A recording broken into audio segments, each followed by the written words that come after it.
Good evening everyone. आज का ये सेशन टीपीए सेक्शन 6, जैसा कि मैंने आपको पिछले वीडियोज में सेक्शन 5 बताया था। सेक्शन 5 से रिलेटेड जो सेक्शंस थे, सेक्शन 7, सेक्शन 8, सेक्शन 9, सेक्शन 6, तो आज और वो सेक्शन मैंने बता भी दिए थे आपको। आज सेक्शन 6 पर डिटेल से चर्चा करना है। सेक्शन 6 प्रीलिम्स और मेंस दोनों के लिए बहुत ही इम्पोर्टेंट सेक्शन है। सेक्शन 6 पर आज पूरी वीडियोज रहेगी। निकालिए अपना अपना बैरेक्ट और सेक्शन 6 को रीड करते हैं। जैसे कि सेक्शन 5 आप लोगों को याद होगा कि सेक्शन 5 में हमने पढ़ा था कि संपत्ति अंतरण की डेफिनेशन, संपत्ति अंतरण अधिनियम की परिभाषा क्या होगी, ये सेक्शन 5 ने हमें बताया था। तो संपत्ति अंतरण एक एक्ट उसमें आपने पढ़ा था। यह एक एक्ट है और एक ऐसा एक्ट है जो ऑपरेशन बाय पार्टीज के द्वारा होता है, और ऐसी पार्टीज लिविंग पर्सन होना चाहिए, वन और मोर पर्सन होना चाहिए, और जो संपत्ति जो ट्रांसफरेबल होगी वह संपत्ति, वह प्रॉपर्टी एग्जिस्टेंस, अस्तित्व में होना नितांत आवश्यक है। इसका मतलब ये कि अगर वो संपत्ति हमें भविष्य में मिलना है, ऐसी मिलने वाली प्रॉपर्टी जो भी होगी उसका संपत्ति अंतरण अधिनियम में अंतरण नहीं होता। संपत्ति को अस्तित्वमान होना चाहिए। अगर जो एग्जिस्टेंस में है तो ऐसी संपत्ति का ही अंतरण होगा। इसी बात को सेक्शन 6 ले जाती है। इसी पॉइंट को सेक्शन 6 आगे बता रहा है। देखिए आप, ये चार्ट के माध्यम से हम सेक्शन 6 आपको समझा रहे हैं। सेक्शन 6 का चार्ट में भी 10 भागों में बटा हुआ है। इसका पहले नंबर का जो एक क्लॉज है सबसे इम्पोर्टेंट है, सबसे टेक्निकल है और सबसे ज्यादा बच्चों को इसी में दिक्कत होती है। इसी को हमने आज विस्तृत रूप से इस पर बनाया है ताकि आप ये पूरे इंग्रेडिएंट को समझ सकें। दूसरा बी नंबर का आया है, ये भी थोड़ा टेक्निकल है, ये भी आप समझ लीजिए। ये दो आप अभी समझें। इसके बाद जितने भी क्लॉजेज हैं सिंपल हैं, ये थोड़ा टेक्निकल था तो आप समझिए। और सेक्शन 6 हम शुरुआत करते हैं। तो क्यों पढ़ रहे हैं हम सेक्शन 6? सेक्शन 6 हम इसलिए पढ़ रहे हैं कि सेक्शन 5 ने कहा था कि जो भी संपत्ति अंतरित की जाए वो अस्तित्व में हो, संभावनाओं में ना हो। तो इसी के अकॉर्डिंग सेक्शन 6 बनाया गया और सेक्शन 6 को हम शुरुआत करते हैं। तो सेक्शन 6, किसी भी किस्म की संपत्ति इस अधिनियम या किसी अन्य तत्समय प्रवृत्त विधि द्वारा, देखिए आप, इस अधिनियम में टीपीए के द्वारा या फिर किसी अन्य अधिनियम और कोई भी अदर लॉ हो, स्पेशल एक्ट हो, लोकल एक्ट हो, मेजर एक्ट हो, कोई भी एक्ट हो, तो इस अधिनियम के द्वारा या तत्समय प्रवृत्त किसी अन्य विधि द्वारा उपबंध के सिवाय अंतरित की जा सकेगी। इसका मतलब ये कि वह संपत्ति जो सेक्शन 6 में है और वह संपत्ति अदर कहीं भी है, ऐसी संपत्ति का अंतरण नहीं होगा। निगेटिव फॉर्म में सेक्शन बोलती है, जरा इसको इंग्लिश में देखते हैं। Property of any kind may be transferred except as otherwise provided by this act और by any other law for time being in force. इसमें भी लिखा है बाय दिस एक्ट और बाय एनी अदर लॉ। तो इसके सिवाय, इसका मतलब ये हुआ कि इस तरह की जो संपत्ति है, ए से लेके और लास्ट में है आई तक, ये संपत्ति ना तो टीपीए में अंतरित की जा सकती है और ना ये इस तरह की संपत्तियां किसी अदर लॉ में ट्रांसफर की जा सकती हैं। क्लियर? कुल मिला के ये हुआ कि ये जो 10 प्रकार की संपत्तियां बताई जा रही हैं इस अधिनियम के द्वारा, ये ना तो टीपीए से गवर्न होती है, ना तो टीपीए में इनका अंतरण किया जा सकता है, और अदर कोई भी लॉ हो उनमें भी ऐसी संपत्तियों का अंतरण नहीं किया जा सकता। इसका मतलब ये कि ये 10 प्रकार की संपत्ति तो कहीं भी अंतरित नहीं की जा सकती। यही बोलती है सेक्शन 6। सेक्शन 6 का फर्स्ट क्लॉज आता है ए, तो बोलता है, देखिए तो एक और इसमें क्वेश्चन करते हैं कि सेक्शन 6 में कितने प्रकार की संपत्तियां हैं जिनका अंतरण नहीं किया जा सकता। देख लीजिए आप, ये 10 प्रकार इसमें लिखे हैं, इसे लेके आई था। क्लियर? चलिए फर्स्ट जो आया है ये, इसको हमने 3 टुकड़ों में बांटा है, 1 2 3। क्लियर? फर्स्ट में जो आ रही है बात, आप समझिए उसको।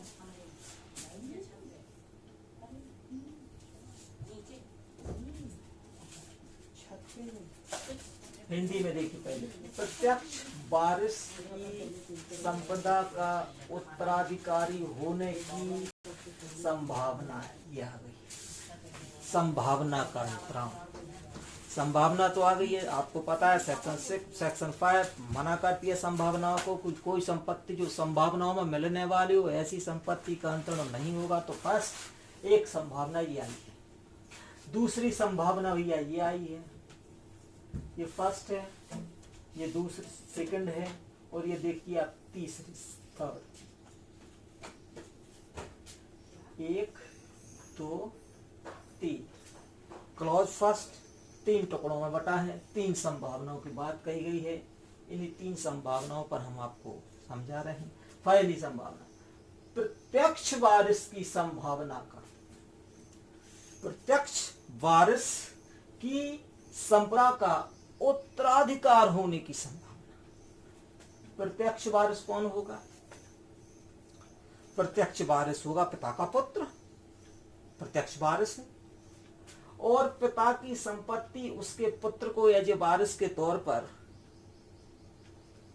मिलना है, उसका सक्सेसर बनने की, उत्तराधिकार होने की। यानी एक पुत्र अपने पिता की संपत्ति का उत्तराधिकार होगा, ये उसकी संभावना है। संपत्ति उसको मिली नहीं है, संभावना है कि कौन है, हम ही तो इसके उत्तराधिकारी हैं, ये संभावना। तो वो कह रहा है कि उत्तराधिकार होने की संभावना, इसका अंतरण उसका पुत्र नहीं कर सकता। यानी पुत्र को ये संभावना है कि हम इस प्रॉपर्टी के प्रत्यक्ष वारिस हैं और हमको ही उत्तराधिकार में ये प्रॉपर्टी मिलना है। तो उस पिता के 10 खेत थे, चलो भैया 2 आज हम ट्रांसफर कर दें, कहाँ जाएंगे? पिताजी तो हमारे नाम करके जाएंगे। तो पिताजी करके जाएंगे या नहीं जाएंगे, हो सकता है वो किसी को गिफ्ट करके चले जाए, फिर क्या कर लेंगे आप? तो ये संभावना ही तो है कि पिताजी करेंगे। तो इस संभावना का बोलते हैं कि अंतरण नहीं होगा जब तक कि वो पुत्र को पूरी संपत्ति ना मिल जाए। मिलने के बाद संभावना जब खत्म होगी तभी वो ऐसी संपत्ति का अंतरण कर सकता है। क्लियर? तो प्रत्यक्ष वारिस की संपदा का इंग्लिश में आप, the chance of heir apparent संभावना का सक्सीडिंग टू एन स्टेट।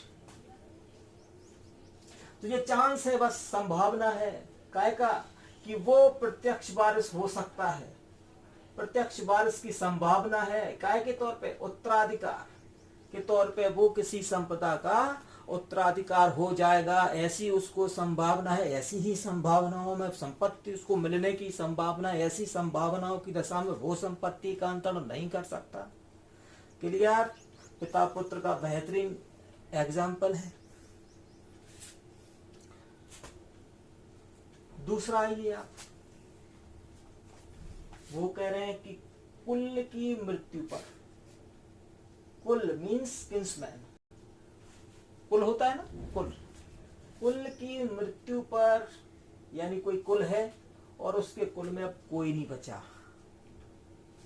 कुल की मृत्यु पर किसी नातेदार की वसीयत संपदा का अभिप्राप्त करने की संभावना। यानी जब किसी व्यक्ति के कुल में कोई बचा ही नहीं, मेरे कुछ एक ही व्यक्ति बचा और बाकी कुल में सभी लोग मर गए, सब डेड हो गए। वहां की स्टेज देखिए, कुल एक कुल जो होता है उस कुल में उस व्यक्ति का कोई भी जीवित है नहीं है, कोई भी उत्तराधिकारी जीवित नहीं है, सारे के सारे मर गए।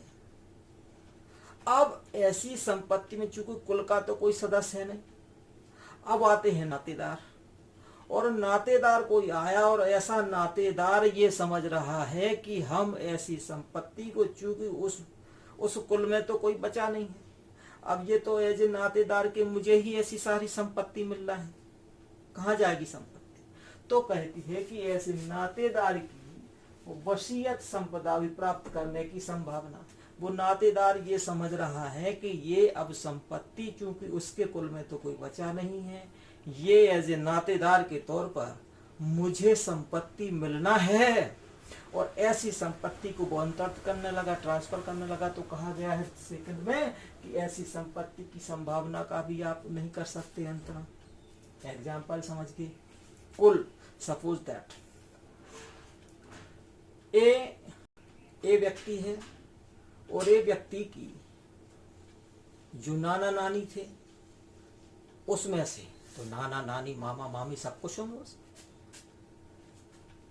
तो एक व्यक्ति जिसके ननिहाल का पूरा कुल खत्म हो गया, डेड पर्सन, अब सिर्फ नानी बचती है।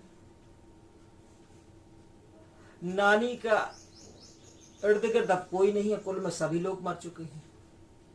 तब उसका नाती ये संभावनाएं लगाए हुए है कि एज ए नातेदार इस नानी की प्रॉपर्टी मुझे ही तो मिलना है और हम इसके उत्तराधिकारी होंगे, ये संभावना है उसको, और इसी संभावनाओं के आधार पर वो इस संपत्ति का अंतरण करने लगता है। तो सेक्शन 6 का दूसरा क्लॉज भी इसको मना करता है। The chance of an relation obtaining legacy on the death kinsman. Clear हो गई बात। ऑब्टेन अभी प्राप्त करने की संभावना है एज ए नातेदार के तौर पर, relation, legacy on the death, legacy on the death, उसकी मृत्यु के बाद ऐसी संपदा वो पाएगा कि कुल का में कोई बचा ही नहीं है, कुल की मृत्यु हो गई है, हम नातेदार हैं और नातेदार के तौर पर वसीयत के उत्तराधिकार के तौर पर हमको ही संपदा मिलना है। तो ऐसी संपदा की संभावनाओं को प्राप्त करने के लिए भी ट्रांसफर को रोक लगाई गई है। इसी के नीचे थर्ड आया, इसी प्रकृति देखिए आप, या इसी प्रकृति की कोई अन्य संभावना। तीसरा, इसी प्रकृति की अन्य संभावना। सेक्शन का मुखड़ा खुल गया। अन्य संभावनाएं बहुत सारी संभावनाएं हैं। दो को तो वो क्लोज करके चला और तीसरा का उसने इतना ब्रॉड स्कोप कर दिया कि अन्य संभावनाओं। तो आप अपने जीवन में हर चीज लगा लीजिए कि कौन कौन सी संभावना है जो आपको मिलने वाली संपत्ति है। मिली नहीं है लेकिन संभावना है कि मिलेगी। आप कॉलेज में टॉपर आए, भैया कहा स्कॉलरशिप मिलना है, तो स्कॉलरशिप मिलना है, मिली नहीं है, और आप उस स्कॉलरशिप को ट्रांसफर करने लगे। ऐसी संपत्ति का अंतरण मना करता है। ठीक है, आपने कोई ट्रॉफी जीती और इनाम के रूप में कोई राशि मिलना है, कोई अवार्ड मिलना है, मिला तो नहीं है और आप अभी उसका अंतरण करने लगे। खरे सर क्लास पढ़ा रहे हैं, फीस मिलना है, और हम कहीं जाए तो भैया जितनी फीस आएगी हम आपको ट्रांसफर कर देंगे। क्या ऐसा हो सकता है? नहीं हो सकता, क्योंकि ये सारी संभावना है। तो देखिए आप, मिलने वाले वेतन की संभावना, सैलरी मिलना है, मिली नहीं है, अंतरण नहीं होगा। जैसे मजदूरी, आपको कोई आपने वर्क किया, उसका पेमेंट होना शेष है, हुआ नहीं, आप उसको ट्रांसफर करने लगे, बोले नहीं ट्रांसफर नहीं होगा। ऐसी कोई इनाम राशि या वो ग्रेच्युटी फंड जो होता है वो भी आपकी संभावना है कि मिलेगा, लेकिन आप उसका अंतरण नहीं कर सकते। आपने देखा होगा मंदिर में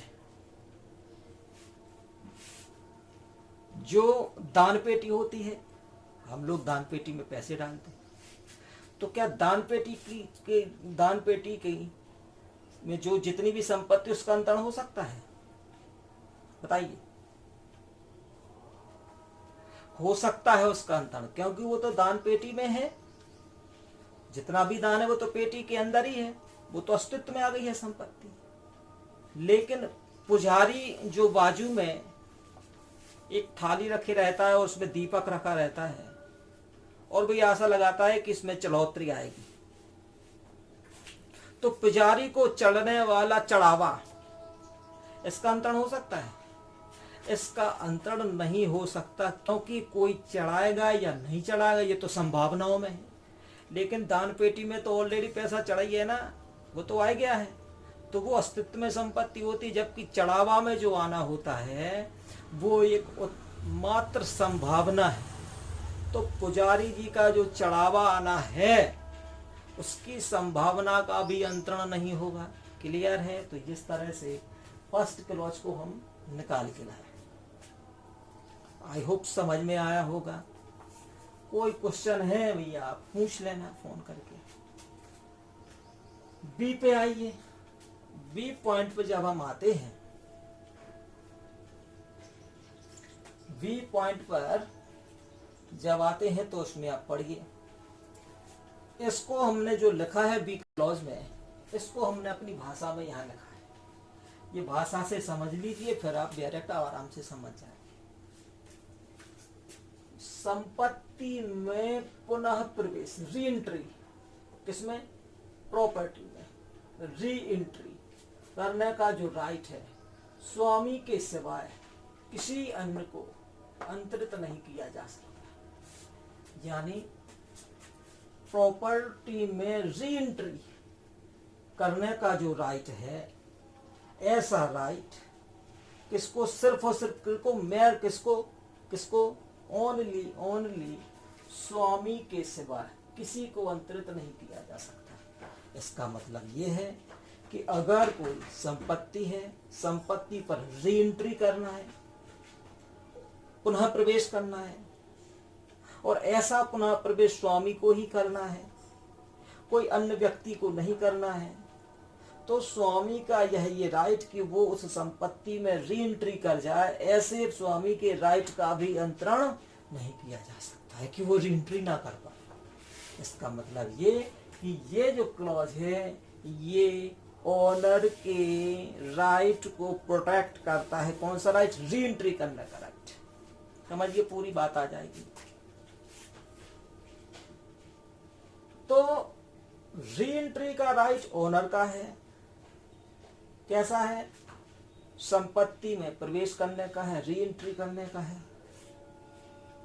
ऐसा राइट स्वामी के सिवाय किसी अन्य को अंतरित नहीं किया जा सकता। इसका मतलब ये कि री एंट्री का राइट होगा सिर्फ किसके पास होगा? स्वामी के पास होगा, ओनर के पास होगा, किसी अन्य के पास नहीं होगा। लेकिन कब तक? जबकि ऐसा उत्तर भाव शर्त के भंग के कारण होगा। उत्तर भाव शर्त, दो तरह की शर्त टीपीए में पढ़ेंगे, उस दिन भी मैंने चार्ट में बताया था आपको। शर्तें टीपीए में पढ़ेंगे दो तरह से, एक कंडीशन सब्सिक्वेंट, दूसरा कंडीशन प्रेसिडेंट। पूर्ववर्ती शर्त, पश्चातवर्ती शर्त। उत्तराभाव शर्त इंग्लिश में बोलते हैं कंडीशन सब्सिक्वेंट। कंडीशन सब्सिक्वेंट की बात हो रही है। इसका मतलब ये है कि कंडीशन सब्सिक्वेंट तब एक्सरसाइज में आती है तब जबकि संपत्ति का अंतरण हो गया, और अंतरण हो जाने के पश्चात ओनर ने, संपत्ति के स्वामी ने ट्रांसफरी पर कोई रेस्ट्रिक्शन लगा दिया है। संपत्ति का अंतरण तो किया, लेकिन साथ ही साथ उसने कुछ उस पर रेस्ट्रिक्शन, कुछ शर्तें भी लगा दी, और ये कहा कि अगर आपने ऐसी शर्तों का वायलेशन किया तो ये संपत्ति जो हम आपको आज अंतरण कर रहे हैं, ये संपत्ति मेरे पास री एंट्री हो जाएगी। इस संपत्ति पर स्वामी का ही प्रवेश हो जाएगा, आपका राइट खत्म हो जाएगा। ये कहलाता है राइट टू री एंट्री। तो देखिए आप, ओनर है, ओनर संपत्ति का स्वामी है, ओनर ने ये राइट अपने पास रख लिया है कि जो हम आपको संपत्ति ट्रांसफर कर रहे हैं, जब ये संपत्ति ट्रांसफर होकर आपके पास चली जाएगी और आपने अगर उत्तर भाव शर्त कंडीशन सब्सिक्वेंट का वायलेशन किया तो ये संपत्ति लौटकर मेरे ही पास आ जाएगी, री एंट्री हो जाएगी। तो स्वामी के इस री एंट्री के राइट का भी ट्रांसफर नहीं किया जा सकता है। सपोज दैट ए एक ट्रांसफरर है, इसने अपनी प्रॉपर्टी को बी नामक ट्रांसफरी को मॉर्गेज कर दिया है और मॉर्गेज करने पर उसने उसको यह रेस्ट्रिक्शन के साथ ही संपत्ति को अंतरित किया कि आपको जो हम मॉर्गेज के तौर पर इस प्रॉपर्टी में पोजीशन दे रहे हैं, आप इस संपत्ति पर, इस प्रॉपर्टी पर जो मॉर्गेज में शर्तें लिखी हैं उन्हीं शर्तों के अनुसार उसकी देख रेख करेंगे। लेकिन भैया ट्रांसफरी ने उन शर्तों की देख रेख ना करके, उनका पालन ना करके उस प्रॉपर्टी को किसी अन्य व्यक्ति को मॉर्गेज करने लगा, एक किसी व्यक्ति को लीज करने लगा, दो किसी व्यक्ति को सेल करने लगा, तीन इस तरह का कोई भी आचरण करने लगा जो उसके ट्रांसफर के हित के विरुद्ध है, मॉर्गेज की शर्तों के विरुद्ध है। तो ऐसी दशा में वो प्रॉपर्टी जो मॉर्गेज में गई थी, वो प्रॉपर्टी में उसका ट्रांसफर री एंट्री कर जाएगा। ये ट्रांसफर का जो राइट है री एंट्री का, ऐसे री एंट्री के राइट का ट्रांसफर कभी भी नहीं हो सकता है। यही है वो। क्यों? क्योंकि स्वामी ने संपत्ति को जब अंतरित किया था तो कुछ कंडीशन लगाई थी कि जब ट्रांसफर हो जाएगा, ट्रांसफर के बाद जो सब्सिक्वेंटली कंडीशन आएगी, कंडीशन सब्सिक्वेंट आएगी, उसका अगर वायलेशन ब्रीच किया गया तब फिर री एंट्री जो स्वामी की है उसके पास चली जाएगी और स्वामी के इस राइट का ट्रांसफर नहीं किया जा सकता